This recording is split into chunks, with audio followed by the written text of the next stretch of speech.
We were going to win or lose the future of America at the schoolhouse door. Unfortunately, you're going to think it's a education issue. It's really a breakdown in community issue.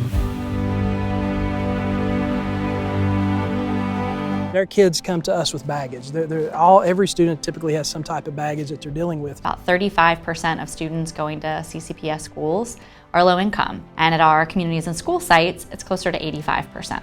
Almost 100 languages spoken in our schools. We're the area with the highest level of concentrated poverty on the East Coast of the country. The opioid epidemic started right here in Southwest Virginia. And then, all of the issues that kind of came to the forefront from the pandemic, isolation, mental health, and, a lack of hope for their future. When you look at how our students are absent from school and the reasons they're absent from school, I view no better partner than communities in schools to help us with the component of chronic absenteeism so that our students can be in school and engaged. A lot of our kids, they've never had anybody that have believed in them or advocated for them. And if you can just make a difference in one student each year, then everything we do is so worth it. When I had the national office moved here, our board wanted me in Washington. I said, wherever I live, I want to see CIS. So Bill said, we need a state office in Virginia. Can you do it? I said, if I can get two good bipartisan co-chairs, I'll think about starting a CIS program in the state. And I was able to recruit Mark Warner and George Allen.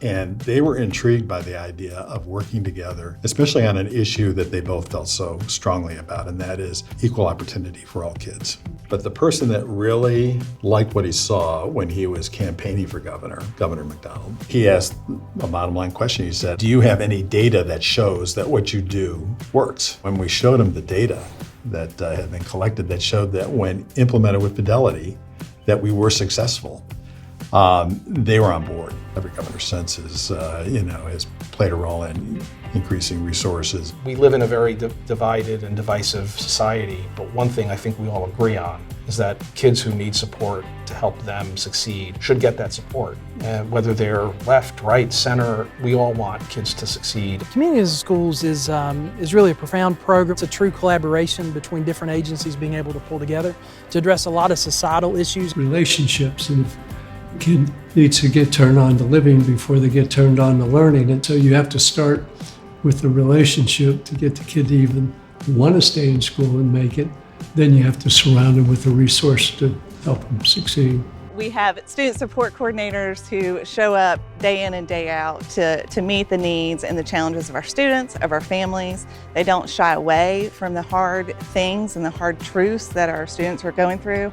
And ultimately, they are the ones building relationships every day, one-on-one with their students, leading to transformational change. My caseload of students and how I pull them in, they're not recommended as bad or good. They're not labeled as A student, B student, A student, F student. They are students that have all types of needs. It's just CIS is for everyone. We have a tried and true model that has been evaluated and evaluated and evaluated. So we know if you follow the model with fidelity, it works. There's a lot of people that do this work, but we collect data, we evaluate what we're doing, we make changes as we see that it's not working the way that we think that it should, and those things help us be an organization that people feel they can rely on and trust to do the right thing on behalf of children. Not having left a school system, not having left a school, showing a level of stability and sustainability, I think really is hard for most school systems to ignore. We have built relationships in our community and with our school districts. And as a result, it has driven our growth. Public-private partnerships is really the bedrock of how I've been able to grow and sustain what I do. Altria has been a longtime supporter of communities and schools at the national, state, and local level for a long time. What drives that investment is that this is an evidence-based program. The kids who are supported, have a much higher rate of graduation and of doing well in school. So that convinces, companies like ours that this is a great place to put our investment. I have about 14,200 and some kids, and really about half of them have enough money to do what they need to do. So we have to be able to find other avenues to do that. And I'm really big on making sure that we are viewed as a community school system. And when you have partnerships with CIS, that reinforces that. We've really been fortunate in Chesterfield to have a large investment from our school system. And I think that investment has really helped to leverage outside funders. They like to see that we have buy-in from the folks we're going to be serving. We've utilized the resources we have with private dollars, matched those with public dollars, and as a result, we have created an organization that's sustainable and that is driving change in our community. Being part of the network is it allows us to be bigger than ourselves. Being able to connect in with our colleagues, whether they're right here in Virginia or all over the country, helps us to learn and grow. I also think the state office, especially these last couple of years, has really taken a bigger role in helping us to leverage funding or do advocacy. And to me, that power of us as a collective is really, really big. The value of the network is being able to communicate regionally and understand that some of our kids have similar challenges. The CIS Virginia network was critical in getting our affiliate up and going and being support for technical assistance, troubleshooting and just, moral support. And I think that strength of that network still exists. If we're having an issue down here in Southwest Virginia, that we can still reach out to someone across the state and bounce ideas back and forth and support each other in this work. Well, during the pandemic, I had time to write up a vision for what way beyond me. I said, what if we had a site coordinator in every Title I school in the country? You would transform education because our data shows that we're keeping the vast majority in school. And so Virginia board was the first to say we want to take this on. I believe wholeheartedly that there is not a school out there that couldn't use support from CIS. There is the need for every student to have a transformative relationship with a CIS student support coordinator. So we're looking at how do we go deeper. We already have multiple site coordinators in some schools, and we think we need to go deeper and deeper. One of the principals I talked to this morning said, I'd like to have 7 site coordinators in my school. It only takes one person to change the trajectory of these kids' lives. And we feel that the more opportunities our kids have by dealing with these trained professionals that really have skills in counseling, college planning, being a mentor, being a role model, this allows our kids to know that if they can do it, I can do it too. And that's something that I think, you can't put a dollar value on.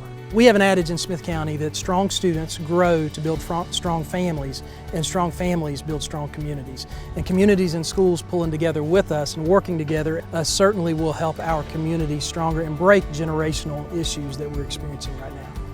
The most gratifying about the work that we do with communities and schools is the feeling that you made a difference. And making a difference even in the life of one is well worth it.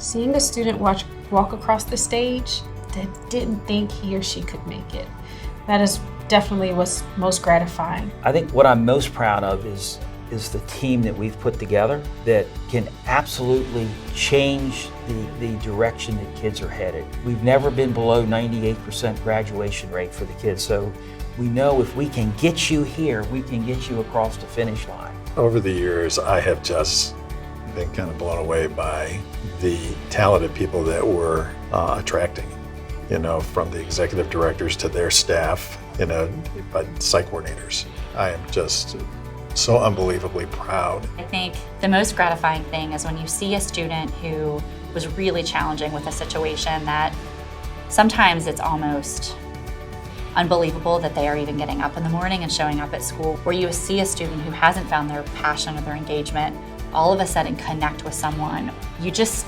almost see right before your eyes their whole path changing. I see kids come out of their shell all the time. I see self-esteem be boosted. I see grades improved.